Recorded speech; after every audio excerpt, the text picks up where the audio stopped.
म आज जाँदैछु यस्तो ठाउँमा जहाँ इतिहासले आफै भन्छ, जहाँका मठ मन्दिर परम्परा रीतिरिवाजले आफै भन्छ म सबैकी आमा हुँ भनेर। हो, म आज जाँदैछु सुन्दर सुदूर पश्चिम डडेलधुरामा अवस्थित उग्रतारा मन्दिरको प्राङ्गणमा।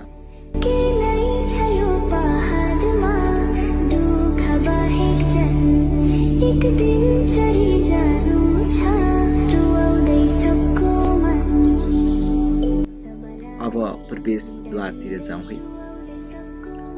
एउटा ठुलो प्रवेशद्वार आउँछ जहाँबाट गाडी मोटर जान्छन्। त्यहाँ कालोपत्रे सडकले बनेको छ। एउटा पर ठाडो साँगुरो दायाँतर्फ बाटो छ, त्यहाँ पैदल यात्रीहरू जान्छन्। म पनि पैदल यात्री त्यो ठाडो साँगुरो बाटोतिर जान्छु। अब एउटा जाँदै गर्दाखेरि चौतारो जस्तो बनाएको ढुङ्गाले चिनेको आउँछ। यस्ता तीनवटा मुख्य ठाउँमा बनाएको हुन्छ। एउटा पूर्वतर्फ जहाँ म छु, अर्को पश्चिमतर्फ मन्दिरको पछाडि, एउटा भने बीचमा मैदानमा बनेको छ।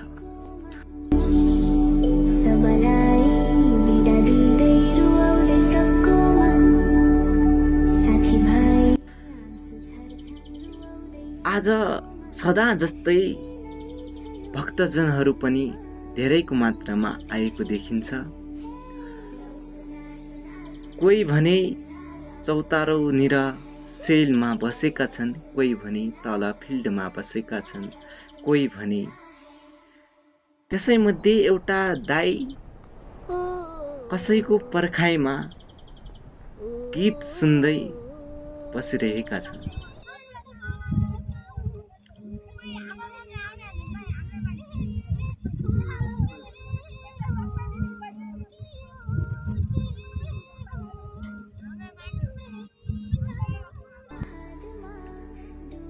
अब भित्री प्रवेश गर्दा वरपर सबै देवी देवताका शिरका आकृतिहरू बनाएका छन्। त्यसपछि म सर्वप्रथम त मातालाई ढोग गर्छु।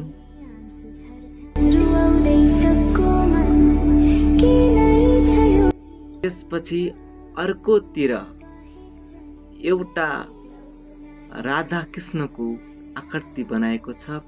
अर्को पर रुद्राक्षको शुद्ध रुद्राक्षको रूप लगाएको छ।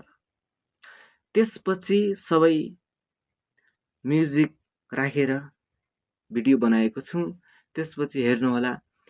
केही कमी कमजोरी भयो भने भन्नुहोला, म सुधार्दै जानेछु।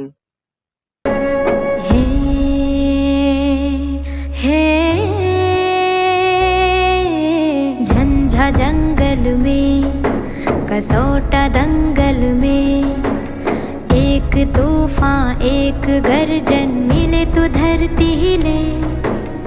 एक ज्वाला एक आंधी फैले तो जल फाटक किले। दोस्त ऐसा जिंदगी में हर किसी को मिले, जैसे सांस तन को मिले।